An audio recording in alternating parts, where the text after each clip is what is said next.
All right, this is a quick edit video. You can find many comprehensive guides on how to edit with Elementor, but these videos are short clips for the business owner that does not have a lot of time to waste, has 5-10 minutes free to change an image, text, section, anything like that.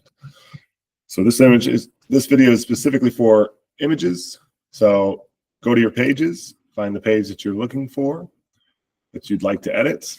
I'm just going to jump right to it. Edit with Elementor. That'll bring you to the drag and drop edit functionality with Elementor, allowing you to see exactly what you're changing as you're changing it. One of the pluses of WordPress Elementor Builder. No code. All you got to do is drag and drop and click and edit. Page is taking a little longer to load today. Here we go. So, editing an image, very simple.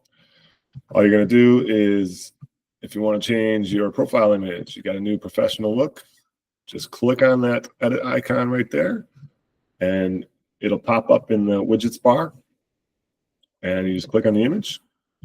Go to your media library. If it's already uploaded, just click from there and hit select, and you're done. If not, go to upload, drag and drop your file, or select from the file menu there. Go back, click on your photo that you would like, and hit select, and it will be there. And all you got to do is hit publish when you're done.